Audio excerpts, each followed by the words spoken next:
आज 10वें दिन के इस प्रशिक्षण सत्र में हम आपको बताएंगे कि वार्ड सभा की संरचना क्या क्या कैसे होती है, क्या होती है, वार्ड सभा किन चीजों से मिलकर बनता है और वार्ड सभा की शक्तियां और जिम्मेवारियां क्या क्या होती हैं।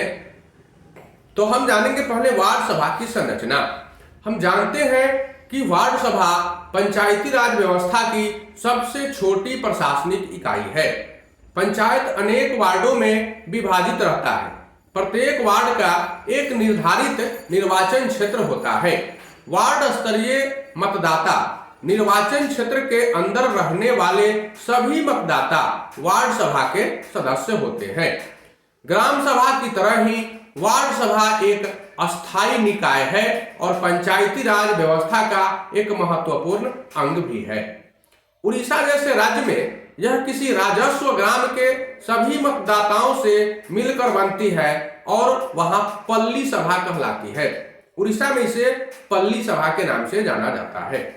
वार्ड सभा ग्राम पंचायत के प्रत्येक वार्ड में गठित होना चाहिए और ग्राम पंचायत का निर्वाचित सदस्य जो इस वार्ड का प्रतिनिधित्व करता है, वार्ड सभा की बैठकों का संयोजन अर्थात बैठकों को बुलाना और उसकी अध्यक्षता भी करता है। वार्ड सभा की प्रत्येक बैठक 3 महीने पर निश्चित रूप से होती है। यदि वार्ड प्रतिनिधि अर्थात वार्ड सदस्य या वार्ड अध्यक्ष किसी कारणवश बैठक को आयोजित करने में विफल रहता है तो ग्राम पंचायत के मुखिया या फिर उप मुखिया बैठक बुलाता है वार्ड सभा की और उसकी अध्यक्षता भी करता है। वार्ड सभा की बैठकों का कोरम का पालन करना अनिवार्य है। न्यूनतम 10% उपस्थिति जरूरी है। 10वां हिस्सा वार्ड में जितने लोग उपस्थित रहते हैं अर्थात किसी वार्ड की जनसंख्या जितनी होती है उसका 10वां हिस्सा 10वां भाग लोगों की उपस्थिति अनिवार्य है। अब हम बताएंगे वार्ड सभा की शक्तियां और जिम्मेवारियां। वार्ड सभा की शक्ति कितनी है क्या और इसकी जिम्मेवारियां क्या क्या है। तो वार्ड सभा के कर्तव्य और कार्य ग्राम सभा के ही समान होते हैं। ग्राम सभा पूरे पंचायत क्षेत्र में मुखिया जी द्वारा बुलाया जाता है, किंतु ये अब छोटे छोटे वार्डों में विभक्त हो गया है। अब ग्राम सभा नहीं बुलाई जाती है, अब वार्ड सभा बुलाई जाती है। बिहार राज्य पंचायती राज अधिनियम के अनुसार वार्ड सभा की शक्तियां और उसके कर्तव्य हम आगे बता रहे हैं। इनकी शक्तियों में पहला है प्रस्ताव तैयार करना।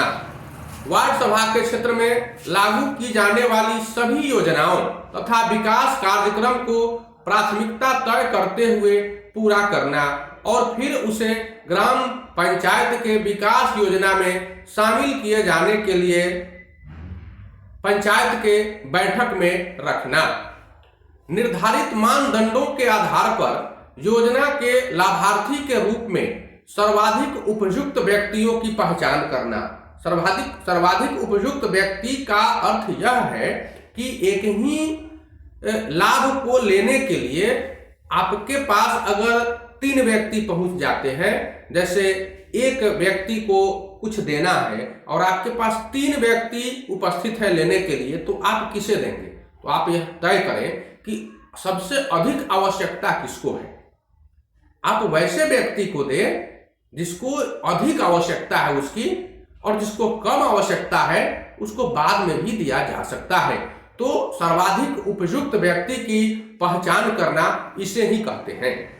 अगला है पेंशन और अनुदान पाने वाली विभिन्न सरकारी कल्याणकारी योजनाओं का लाभ पाने वाले व्यक्तियों की पात्रता का सत्यापन करना, अर्थात वो लाभ पाने योग्य है अथवा नहीं है। यदि वार्ड सभा में यह पारित कर दिया जाए कि अमुक व्यक्ति इस लाभ को पाने योग्य नहीं है और फिर उसे सरकारी पदाधिकारी के समक्ष दे दिया जाए तो वह व्यक्ति उस लाभ से वंचित हो जाएगा।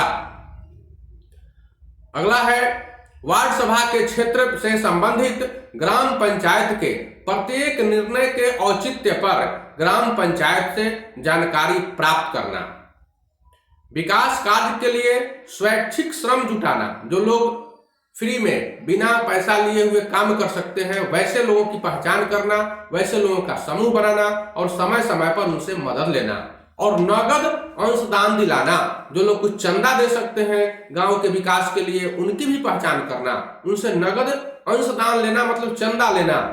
तथा स्वैच्छिक समूहों से ऐसे विकास कार्यों का पर्यवेक्षण करवाना। स्वैच्छिक समूह का मतलब कुछ ऐसे समूह भी होते हैं पंचायत के क्षेत्र में, जैसे जीविका द्वारा बनाया गया स्वयं सहायता समूह या फिर अन्य, तो उनसे भी हम सहयोग ले सकते हैं कि हमारा कार्य अच्छा हो रहा है अथवा अच्छा नहीं हो रहा है।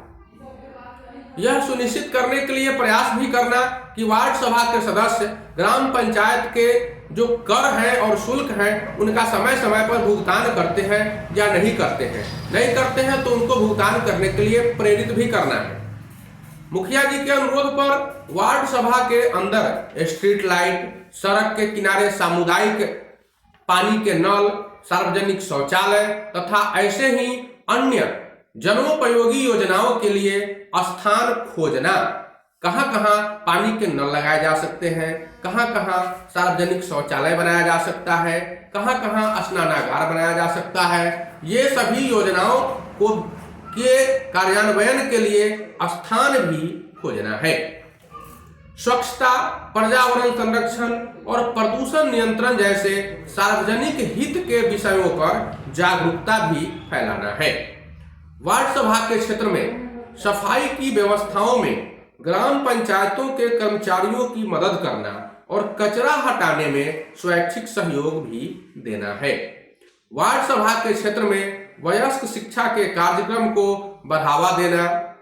वार्ड सभा के क्षेत्र में सार्वजनिक स्वास्थ्य केंद्रों की गतिविधियां में सहयोग करना, खासकर बीमारियों की रोकथाम और परिवार कल्याण योजना में तथा महामारी और प्राकृतिक आपदाओं की स्थिति में जल्द सूचना भेजने की व्यवस्था करना भी ग्राम सभा अर्थात वार्ड सभा का कार्य है।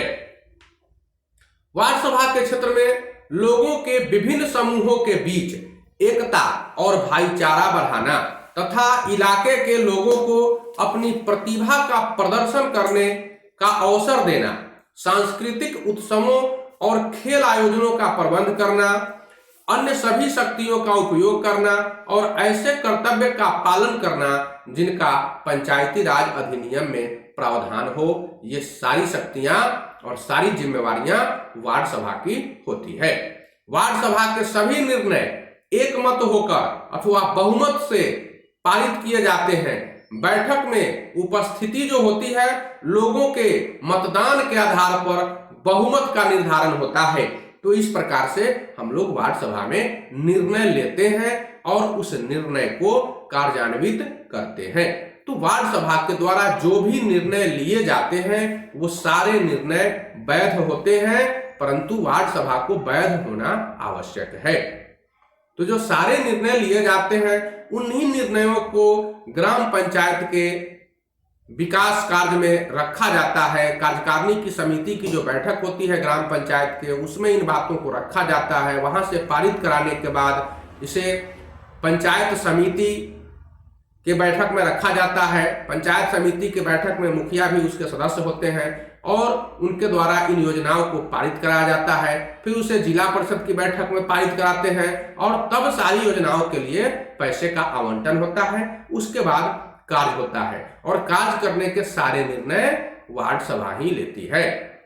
चाहे वो वार्ड अध्यक्ष को कुछ जिम्मेवारी देना हो या वार्ड क्रियान्वयन सह प्रबंधन समिति को कुछ जिम्मेवारी देना हो, तो सारी जिम्मेवारियां वार्ड सभा ही तय करती है और सारी शक्तियों का उपभोग और उपयोग भी करती है। यही है वार्ड सभा की संरचना और उनकी शक्तियां तथा जिम्मेवारियां।